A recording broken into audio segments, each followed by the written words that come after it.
Benjamin Anthony. He's CEO of a group called the MirYam Institute, and again, he's in Tel Aviv. Mr. Anthony, thank you for joining us. Appreciate it. Thank you for having me. Before we get into a discussion, I appreciate you doing this. Tell me exactly what your institute does. So our organization is the premier organization for Israel-focused dialogue, discussion, and debate.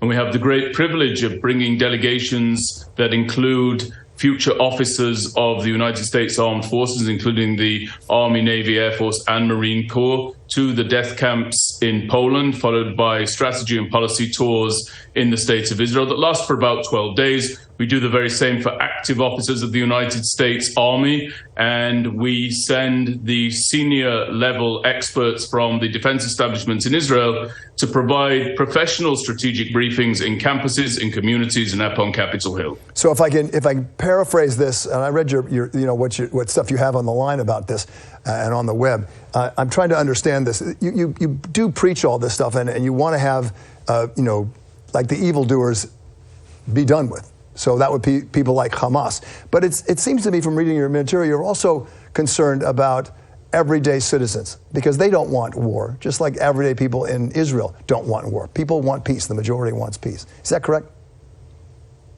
Well, first of all, I'm certainly not a preacher, though I am the grandson of a rabbi. He might have been a fine preacher. I can't claim to be so. Okay. My concern is certainly right now squarely placed in the area of the citizens of the State of Israel. I am deeply concerned for the immense suffering that our people have fallen prey to as a consequence of the most horrific attack that has befallen the Jewish people, a people who have only ever been given half a chance in this world, at best.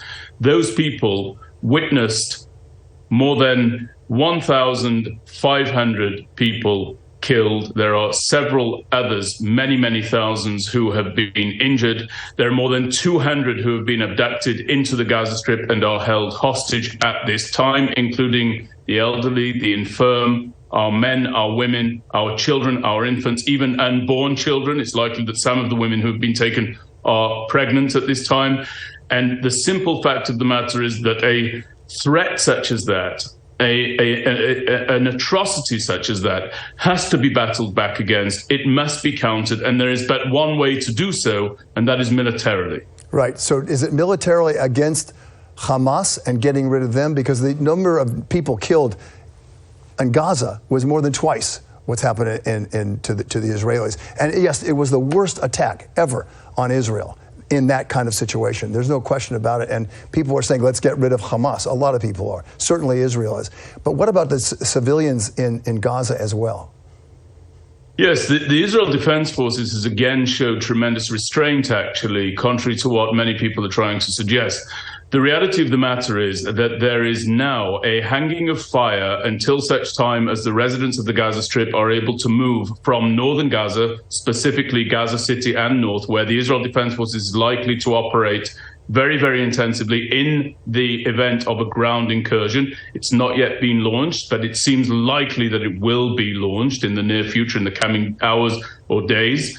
And the IDF has facilitated a humanitarian corridor so that those residents of the Gaza Strip can move their way down to the south of the Gaza Strip, and there perhaps Sisi of Egypt will open up the border and allow those who are fleeing the conflict to go into the Sinai Peninsula and have safety there. But I don't know of any other militaries that would give a warning such as that. And I can assure you that Hamas, as you know all too well, because you've seen the gruesome pictures emanating from the attacks on Saturday morning of October the 7th, Hamas gave no such warning to our innocent civilians, and nor would I expect them to. But the Israel Defense Forces, I can assure you, will be targeting Hamas operatives, Hamas strongholds, and they will not be targeting civilians. Yeah, there's no question. They gave no warning, and that was just horrible. The worst we can think of.